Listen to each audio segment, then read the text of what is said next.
All right. We started the show with In 1975, which was chosen by our guest uh, today, Kayla Williams, who left LaGuardia on May 3rd. She left the Division of Adult and Continuing Education Student Placement Services, but she has kindly agreed to come back today to do her exit interview and discuss her LaGuardia journey as a student to becoming an experiential learning career coach and beyond. So, welcome, Kayla.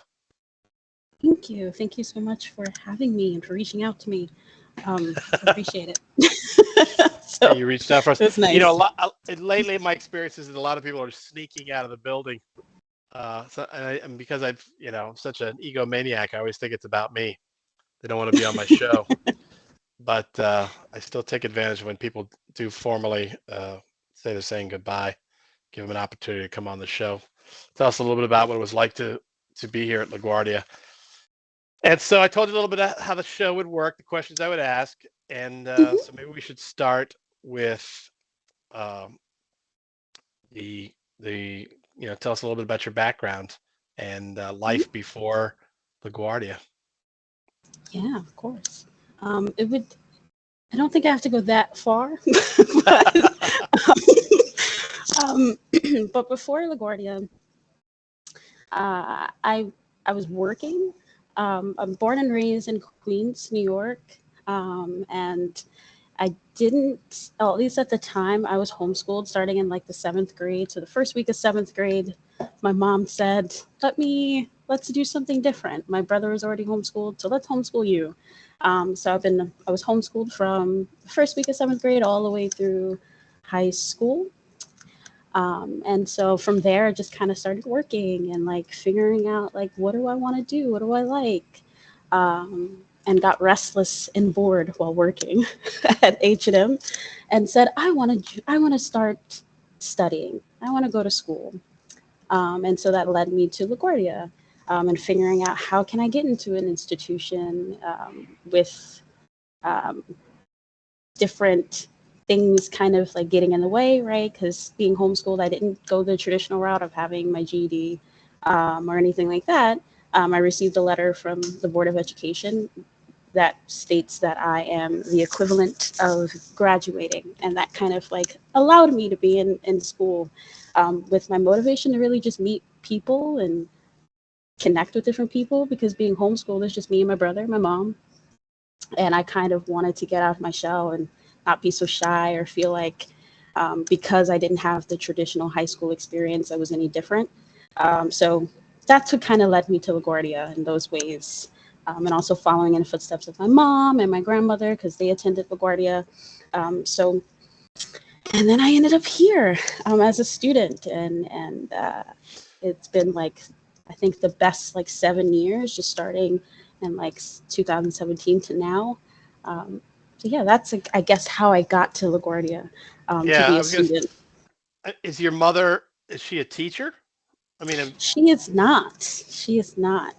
She when she was at LaGuardia, she studied business, and then she went to Catherine Gibbs and studied fashion. And she was just working, and she didn't like necessarily how um, with my brother because he has a kidney disease, so he would be in and out of the school a lot when in elementary school. So that's why she took him out. For me, I don't think she liked how the school was in terms of. Um, I think when it came to like the curriculum, she didn't really like, and sometimes the combativeness with having to deal with getting certain things in place, like taking me out of like special ed or things like that, she didn't like. And so she decided to homeschool us. So it wasn't she wasn't an educator, but she became one, um, and did a really good job, I think. yeah, I think seems like it. It's interesting because usually it goes the other way. Where my sister homeschooled her kids, but she did it the other way around, where she did it to them while when they were young, Hmm. and then sent them off to whatever it was, a high school when they became of age. And they liked how well one of my nephews, or how smart one of my nephews was, or how well he was doing in school, that they actually ended up giving her a job working there. Wow. So it's interesting. So when did your mom go to LaGuardia? What years? Do you know? Ooh, do I remember? Not really. I don't remember the year. I feel like it might have been like because I seen her resume once. It said like I think 80 something. But I know when she talks about coming Okay, to the campus, she was like, "Yeah, the C building was not there. It was something else. I think like a right. chicken spot or something." She said. Um, so those are the Yeah, things they I made know. chiclets there or something. I can't remember with it's either the Mhm. chiclets or the sunshine. We made crackers here. I mean, all the buildings are just former. A lot of them are Mhm. former factories and things. Some are like demoed and built back up. I only mention it because it wouldn't be the first time that. I mean, I had a student walk in a couple of summers ago and said, "My mother took a class with you." That's cool. So just wondering if what the chances are I might have been your mom's teacher. So and so you're saying when it came time to pick a school, you chose LaGuardia because of their experience? Did you say who else did you say had gone to school there? Your It was grandmother? No. my grandma. She said that Oh my she God. attended So here. you are Do I know third what gener year? No. but you are third, so that makes you third generation LaGuardian.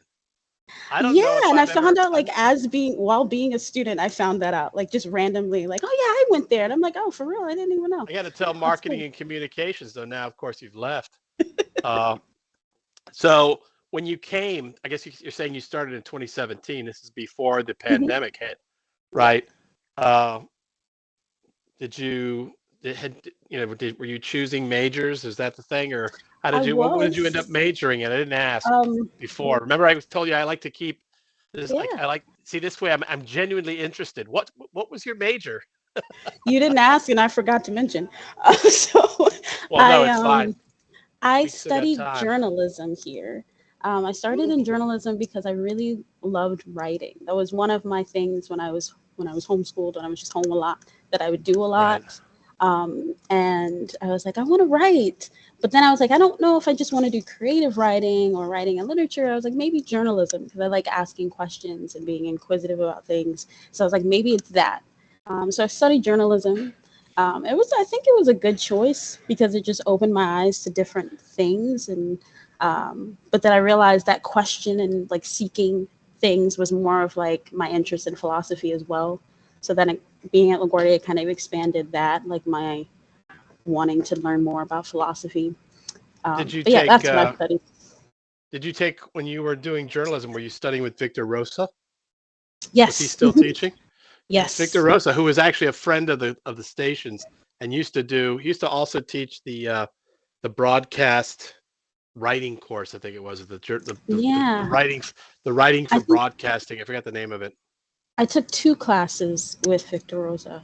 One was like the internship component to like the journalism curriculum. That one was really fun. And then it was my last class. Like I already technically graduated in 2020, 2019. And then I had to take like another class in the summer.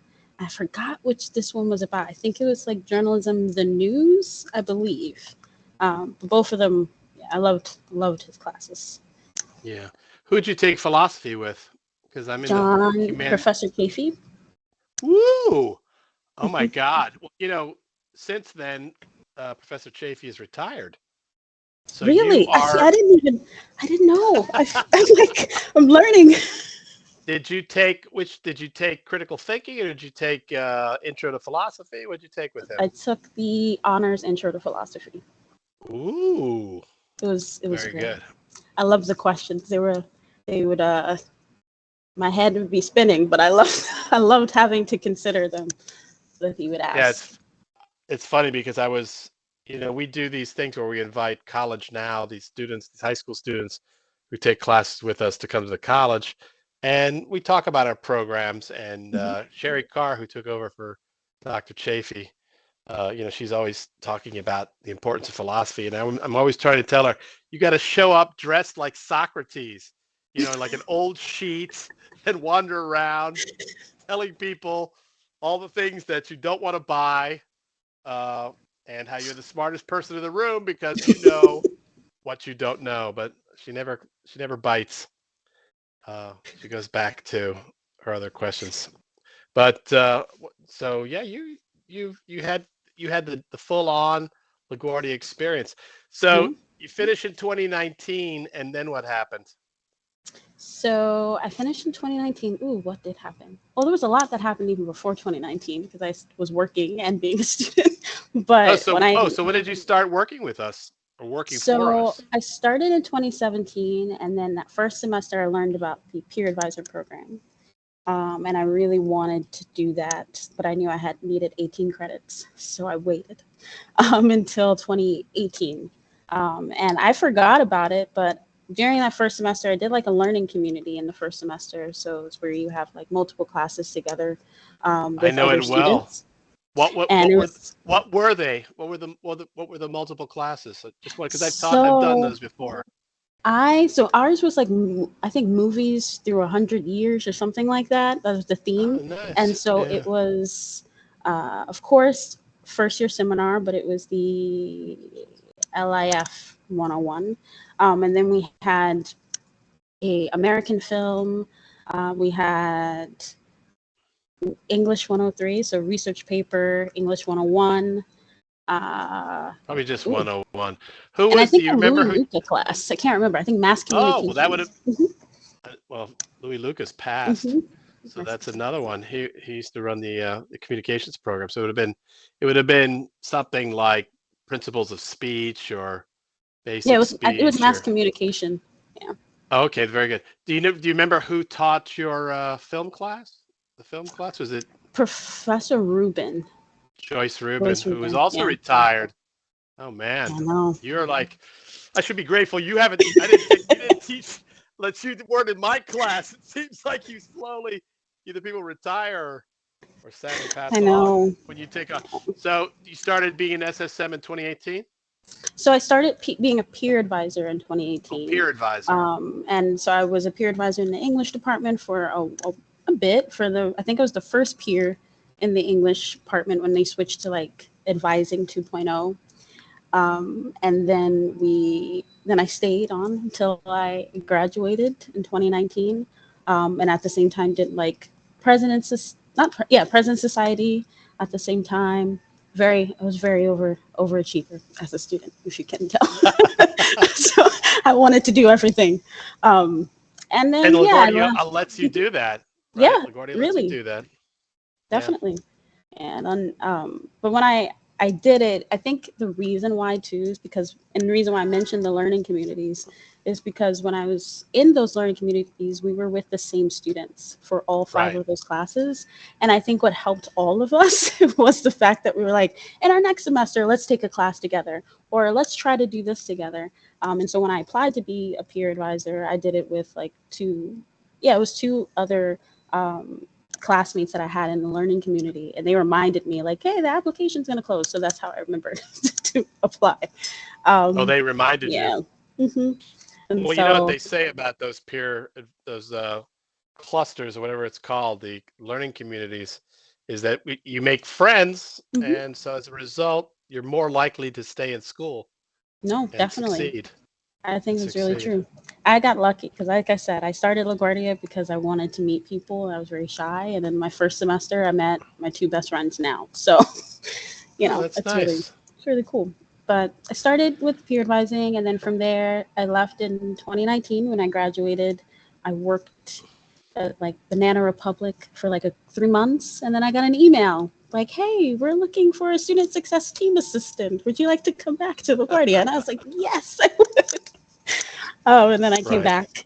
And I worked as a student success team assistant, and then that led me to being an SSM. Yeah. SSM.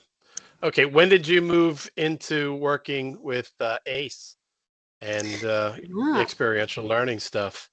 so that was more recent in the last like 2 years. So during COVID, it was very trying time, of course, all the way around. I was still working as a student success team assistant and an SSM because there was a lot of like when it comes to scheduling and things like that, right? During that time, so a lot of people weren't working, and so course, I kind of was like, I need to figure out what's next for me, and I want to see what else is available within LaGuardia. And my colleagues, shout out to like Ellen and David, Brandt, they told me about the opening with the CCPD, the Center for Career and Professional Development, to be an experiential learning coach. At first, it was for the career engagement coach. I applied, and yeah, then I started there, and I really wanted to connect with students in a different way than I was. I loved connecting with students and speaking to them about their experience and helping them kind of assimilate or learn really about LaGuardia's community, um, or just college in general, because it's a lot of students' first experience. And so, but I wanted to do something else because I was figuring out what I wanted to do with my career.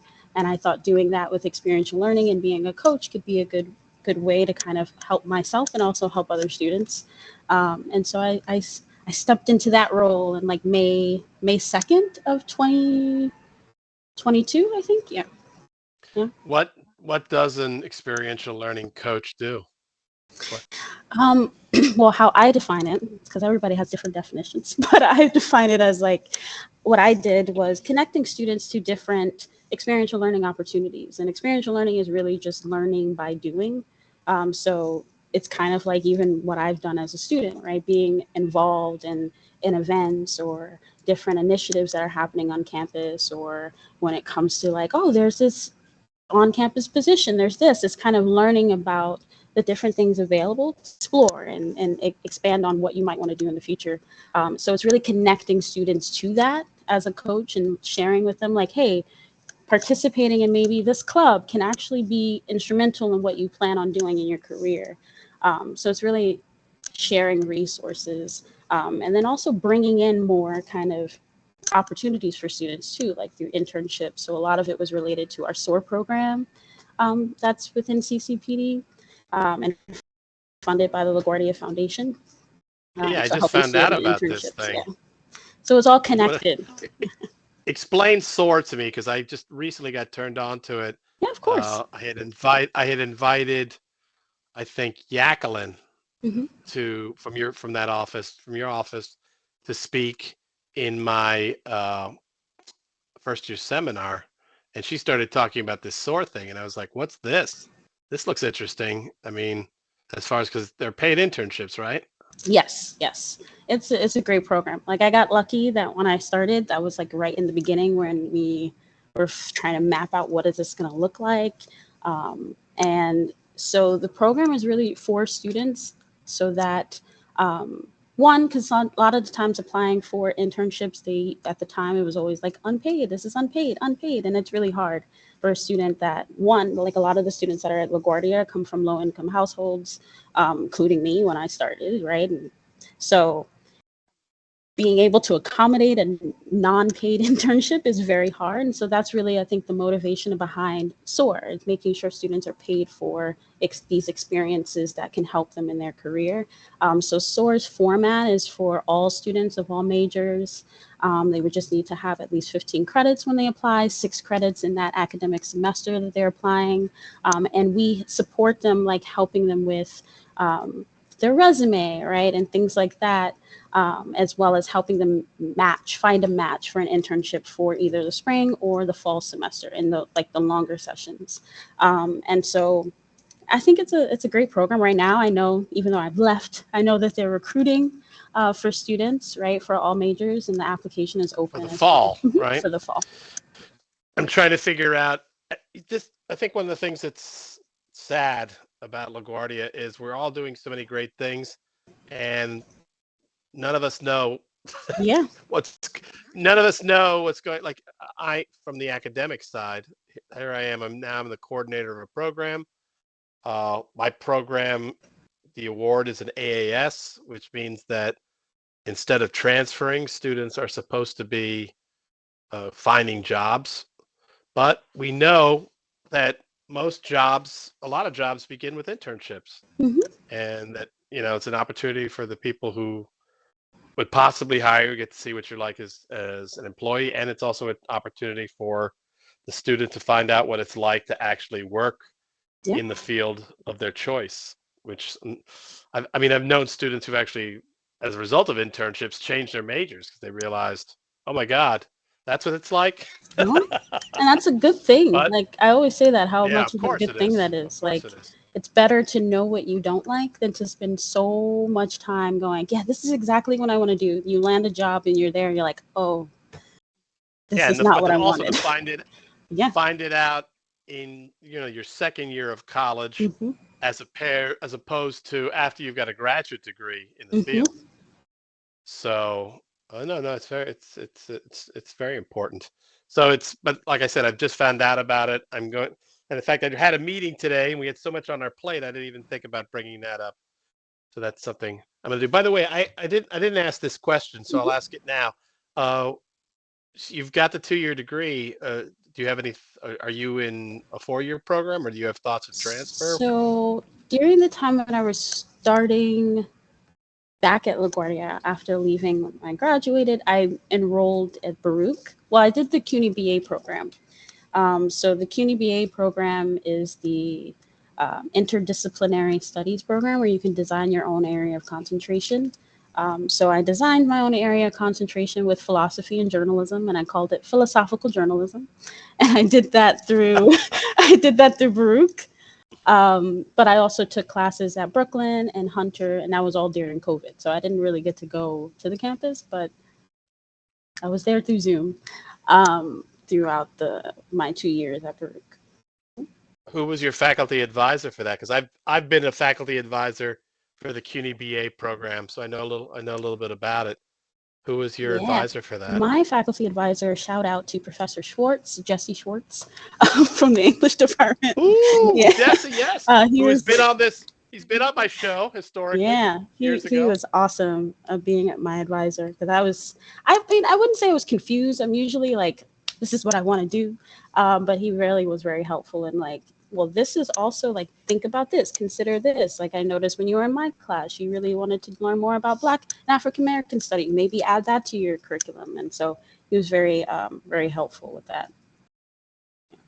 He was really helpful. Usually, my people just kind of show up and say, "Hey, professor, this is what I want to take." I mean, sometimes I'll have discussions if I have some kind of input, but for the most part, in fact, I think I have a mentee out there somewhere who's not quite finished, who had contacted me. Usually I hear from people when they want me to sign something, Yeah, it's a but very like that was the last thing. independent program. Like that's one Yes. thing I realized. Like it's what I signed up for exactly. But I think I still was surprised about like how independent it is. So if you're not on like what classes you're gonna take, or you're easy to be like flexible if you're not able to take those classes, it can be a lot. So I could see how like some students wouldn't probably reach out until they have to resubmit their area of concentration and get it Right. assigned. Yeah. Yeah. Yeah. That's exactly what happens. Yeah. So did you're graduating from the CUNY BA program in Baruch Mhm. have anything to do with your decision to leave us Not as no, well? not really. I think well, I graduated in 2021, and so still was a bit. I stayed around, and really it's because of the people. I think I stayed because I really like and enjoy the community, the students, of course, and then also the beautiful people that I get to work with every day and talk to and learn from. But I think at this time I was like, I think it's time for me to blossom in a different area because I love education, but I really love art and creating my own art and figuring out what I want to do with that and writing. I need the time and the space to do it. And I think that's really why I'm like, I'll take a step back so that I can give myself that time and space to do that. Are you thinking in terms of graduate programs? Well, I'm Mhm. messing up the show because usually I save this for the last quarter hour and we talk about the future. But I was going to say, are you thinking in terms of a graduate program in something? I considered it, but I don't know. I think my mind, when it comes to continuing my education right now, I like to reassess. I always like to reassess and be like, okay, I'm sure about this commitment because it's a commitment financially and also time wise. And so it's not Yes. something that I put far off, but it's not on my, like the top of my head to do. I hear you. And I hear you. But I just point out that if you were still working for us, you could have probably taken classes for much less That money is very if true. you'd gone to a graduate Very, program very at true. LaGuardia. I mean, at CUNY. It's 2:29, so I'm going to just use this as a place to slip in the station break. So the show is What's Going On. I'm your host, Hugo Fernandez. And today, my guest who's doing her exit interview is Kayla Williams, who left us on May 3rd. She was working with LaGuardia's Division of Adult and Continuing Education Student Placement Services. And we're discussing her LaGuardia journey as a student and then becoming an experiential learning career coach and beyond. Uh, so this is the part of the show hopefully I didn't take some of the steam out of your sails, but I call it the greatest hits. So this is an opportunity for you to share some of the things that you participated in or were involved with that you think of as, some of the most important work you did while you were here. Yeah. I think we talked and touched on one of them, so I'll start there because I remember that fresh in my head. It's definitely SOAR. I think as the last thing that I can participate and be a part of, um, I'm happy that it was SOAR, right? Just seeing, like I mentioned before, like it's By starting from. Mhm. what does SOAR stand for, by the way? SOAR, haha, beautiful. So SO. it stands for succeed, observe, achieve, rise. Okay. And because it's what you want students to do, right? And you want, well, yourself included, right? You would just love to be able to succeed, observe, achieve, and rise. I think that was one of the things that was definitely a highlight, just seeing all the different students. Like, I've seen it before it even started. And then in our first semester, we had about like 70 something students and we placed in internships. And then as the next semester progressed, you have more, and then seeing the applications, because it was a lot. It was a lot into the promotion and getting students to see that this is something of value for them. And then when a semester completes and you hear students like stories and their feedback and um, how it really helped them open up, like I think that's definitely one of my favorite highlights and things that I was a part of, just to see the impact that it had on students' lives and their thoughts about themselves and their confidence. That's like the main thing. Just seeing them go, wow, I didn't think this was possible for me, or like I didn't really expect myself to be able to land something like this. And then like now look at me, I'm participating other things now outside of this too. It's like I think that's definitely one of my biggest highlights to be a part of.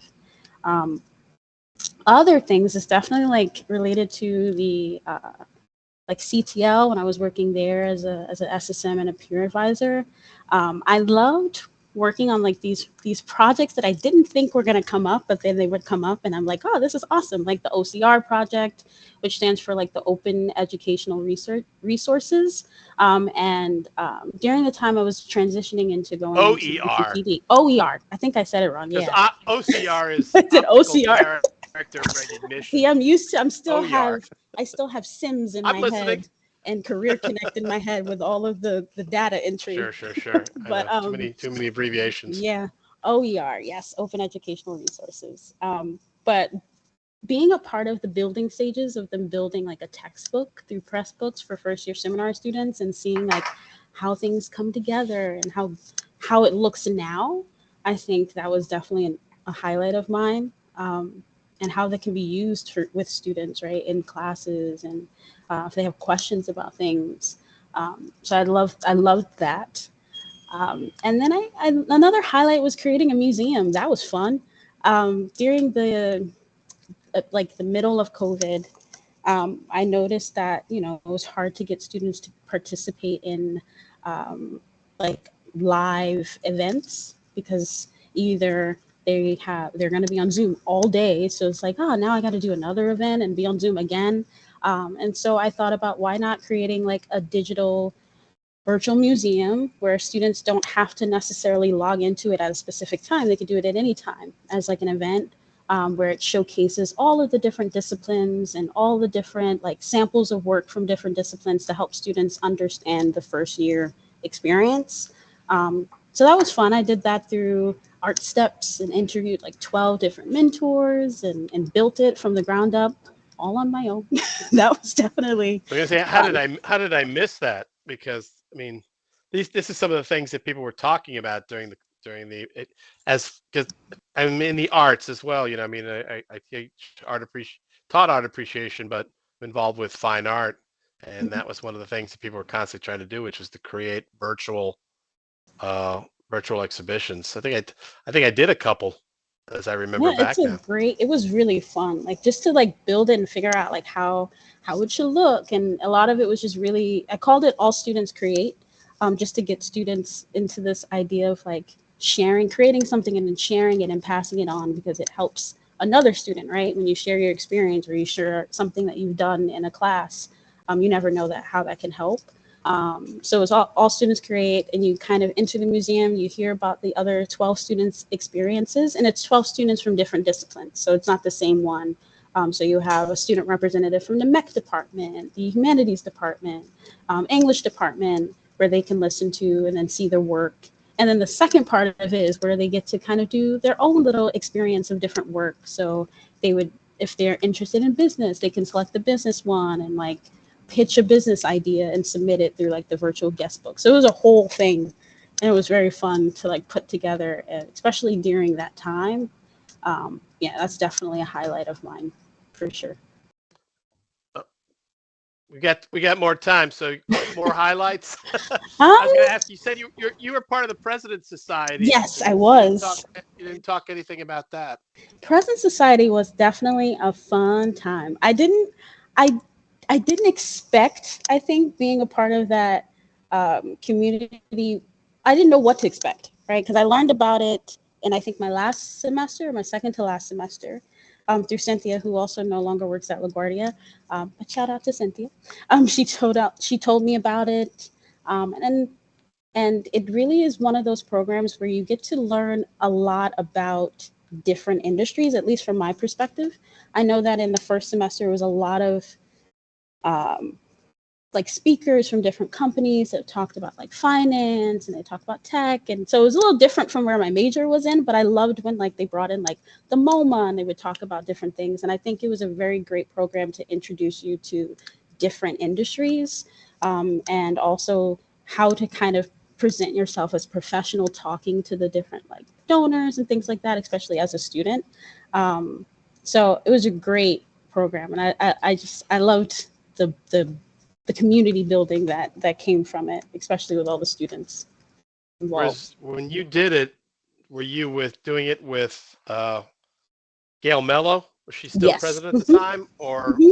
had President Adams taken over by then? It was with Gail Mello. Yeah, she came in a few Okay. times. She spoke. That actually does remind me. That actually was a fun experience. That reminded me of another highlight. Like I got to meet Pete Buttigieg when he came to the campus to Oh speak in the yeah. Little Theater.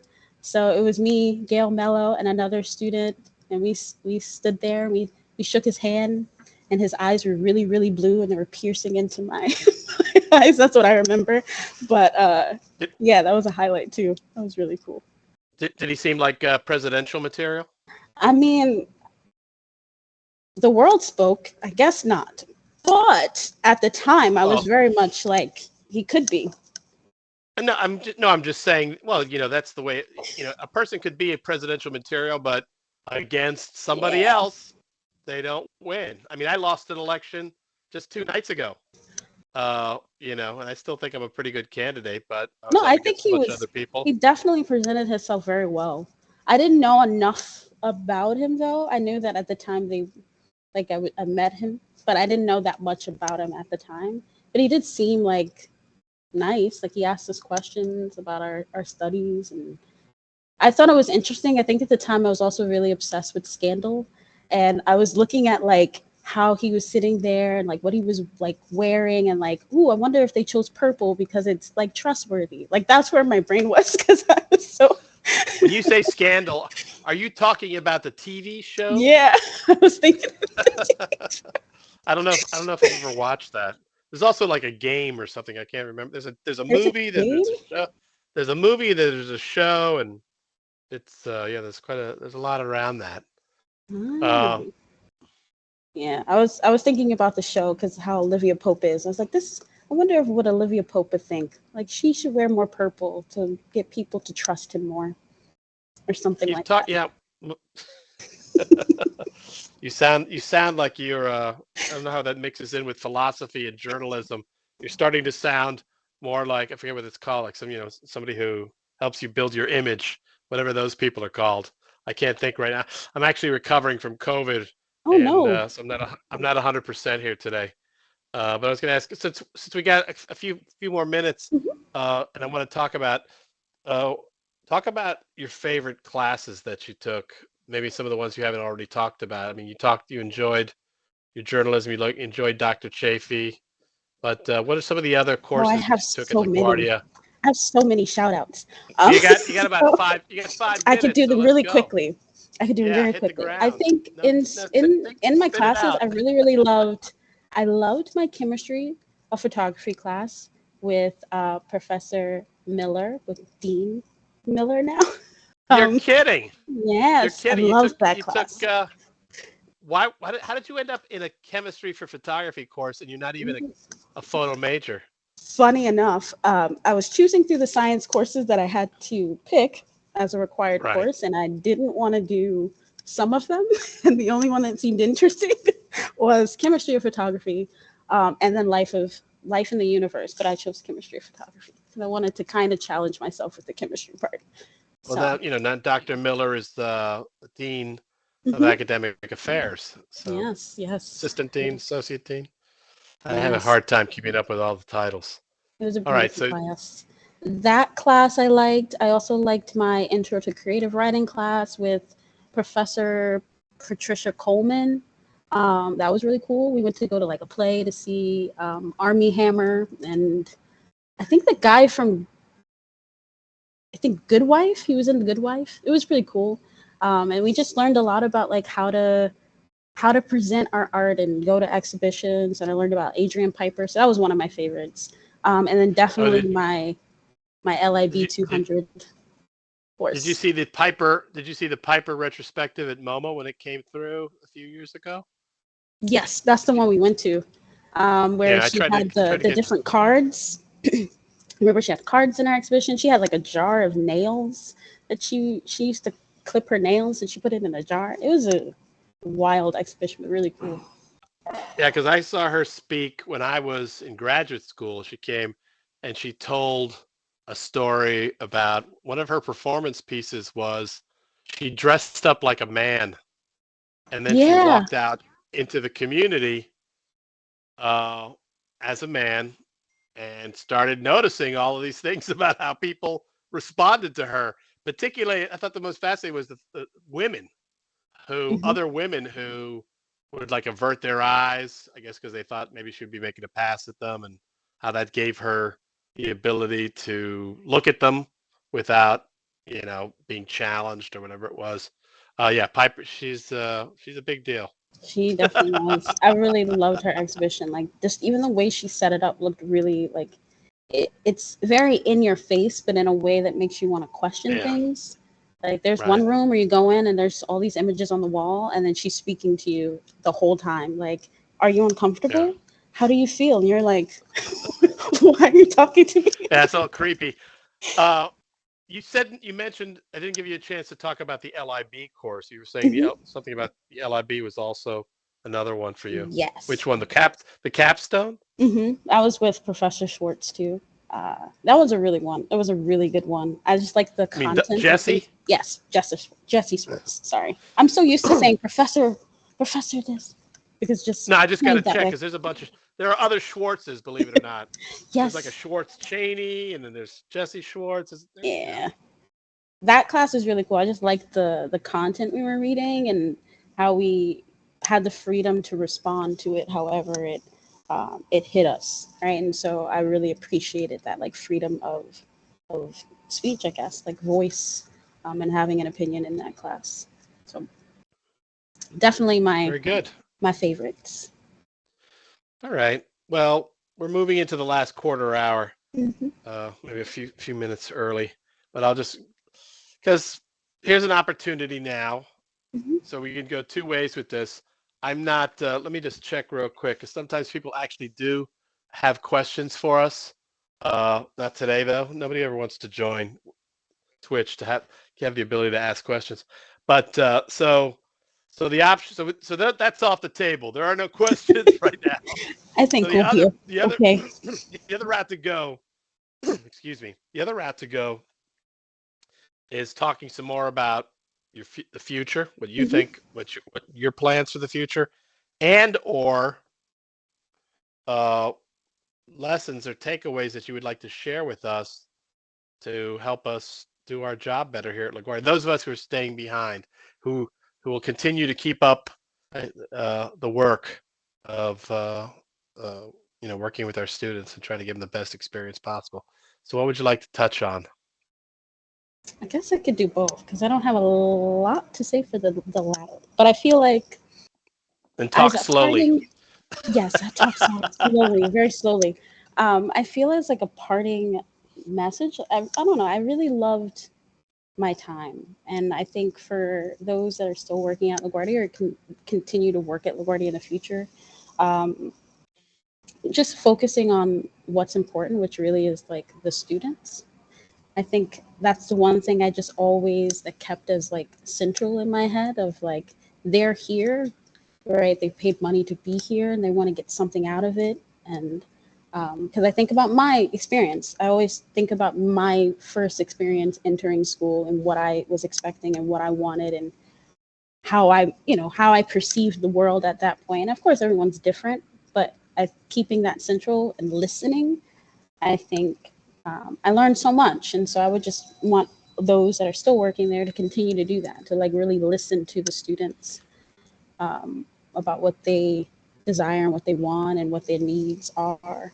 Because I think that's the only way to kind of keep that feeling of a community and a family like LaGuardia has done so well at doing um, as the years continue.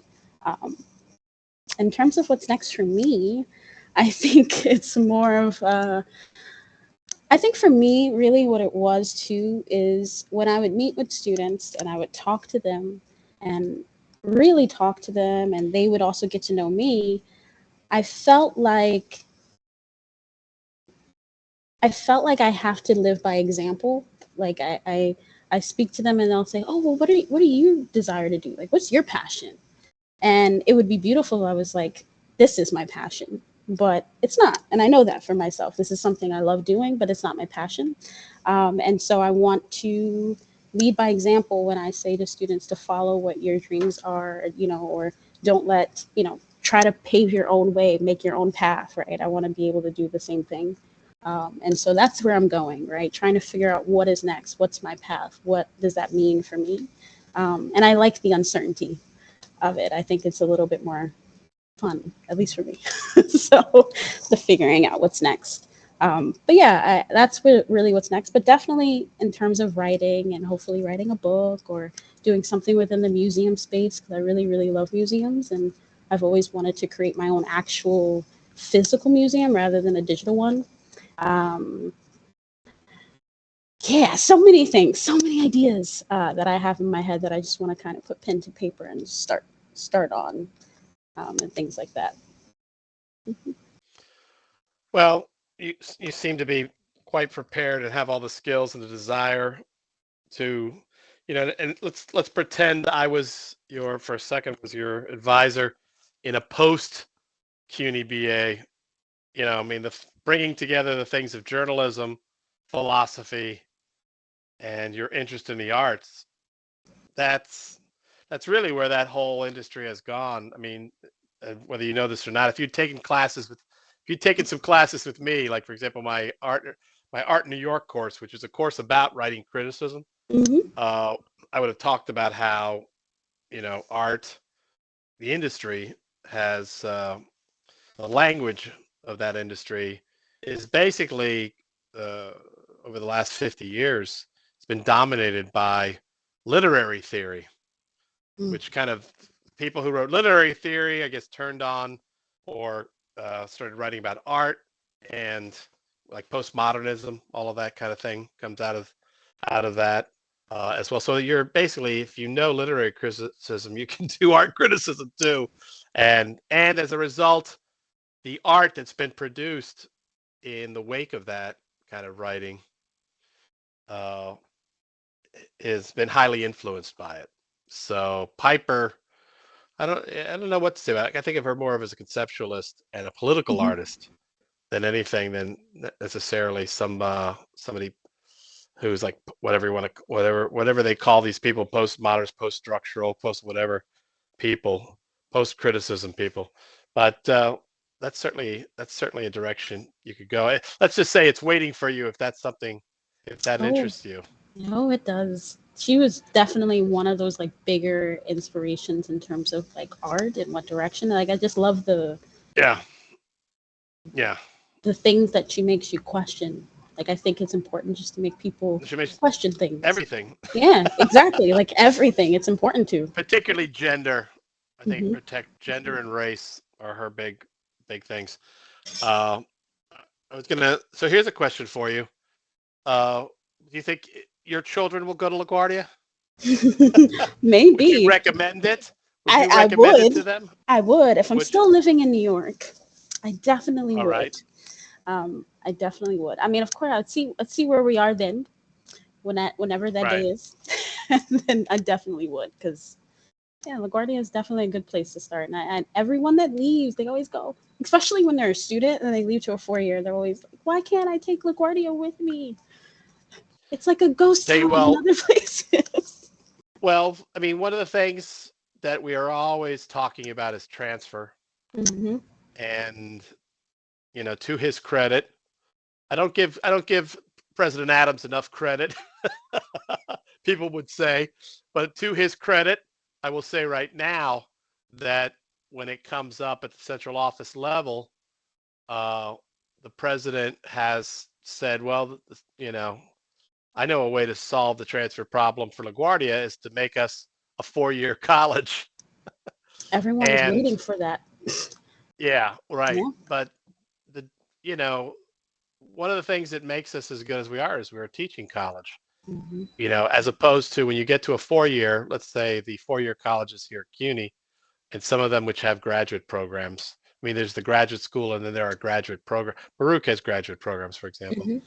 Uh, those faculty are hired many times because of their stature in the discipline. And teaching is, being a good teacher isn't a priority. Research is the Yeah. priority.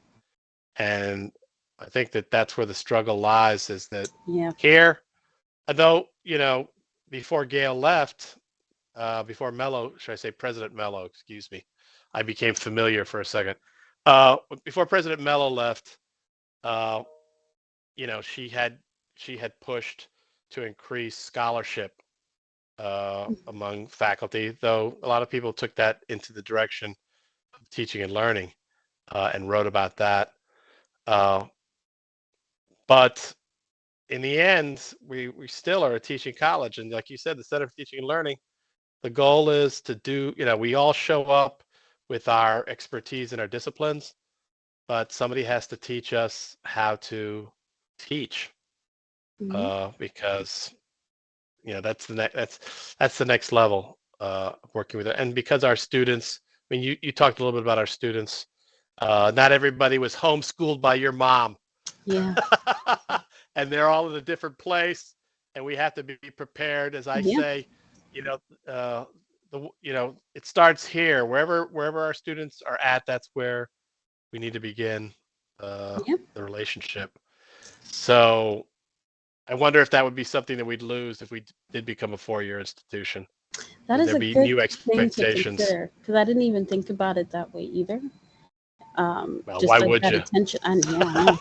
Um, but that is a good point. And I think if it is moving into that direction of a 4 year school, it's like whatever structures we can have to make sure that we sustain like our focus on the teaching aspect, because then it's just Yeah, going to turn like into any 4 year school, which is what yeah, right. we were We don't running want away that. from when we were there. So yeah. Okay. Well, I'll just say we've got a couple of minutes for you to say any last words or any thank yous you might have. You said you had a lot of shout outs. I do. I do. I think I mentioned most of them, but I think my thank yous are really just to everyone that like I had the privilege to interact with during my time at LaGuardia as a student. Like all the professors I got to interact with, um, even professors in departments that I wasn't studying in, like even psychology. Um, I had the professor. I believe her name was Perry or Louis Perry or something like that, and I'm butchering it. I'm so sorry. But she was so nice. I will always remember her because she was just so sweet. What did she teach? She taught general psychology. It was just the Oh, introduction to the course, but it was just she was so nice because I was always very like nervous in any class because I'm homeschooled and I'm like I don't know what to expect, and I'm sure a lot of these students learned all of these things in high school, but my mom had her own different curriculum, so I'm like I'm right. nervous. So a lot of it was very exciting to me just to be in this kind of a space. So I loved being in her class. But definitely the people that I worked with, like shout out to all of those that I got to interact with within this CTL, right? Like David and Ellen and Stephanie and Julissa, um, because I loved the foundation that I had there, right? The support I had there to keep continuing to pursue things and try different things. Like when it came to the museum, I was nervous to even say I want to try this, and they were just very instrumental in making that happen. And then of course CCPD, all of the advisors, especially my director Jessica, just for being instrumental in wanting to make sure students have these opportunities, Jacqueline included. Um, so yeah, just a shout out to all of them because it just taught me a lot about what is important and yeah, just how to actually support people. So I appreciated that, and then also shout out to you for having this Oh, sure. platform and actually like speaking and reaching out. I wish I would have taken a course. I really wish I would have taken one of your courses as a I was sitting student. here wondering and saying like, what would have happened if you had been my student? And I just wonder if I would have been up to the task or would I have disappointed you? Ah, I You don't know? think you would have. I don't Yeah. think so. Consistency is one of the little hobgoblin that chases me. But I just want to thank you for being on the show, and I want to thank everybody who's been watching. Just to say that today our guest has been well, the show is What's Going On. I'm your host Hugo Fernandez here on LaGuardia Web Radio, and our host, our guest today, excuse me, has been Kayla Williams, who left us just this week, May 3rd. The the LaGuardia Division of Adult and Continuing Education Student Placement Services. This was her exit interview, and we've been talking about her LaGuardia journey and the work she did with the experiential learning, career coaching, and beyond. Uh, Thanks to Kayla. Thanks to my engineer back there, Mr. Pope, Mhm. who, and I want to thank everybody for watching and listening. And Mr. Pope is now going to take us out with In 1975, Kayla's Request.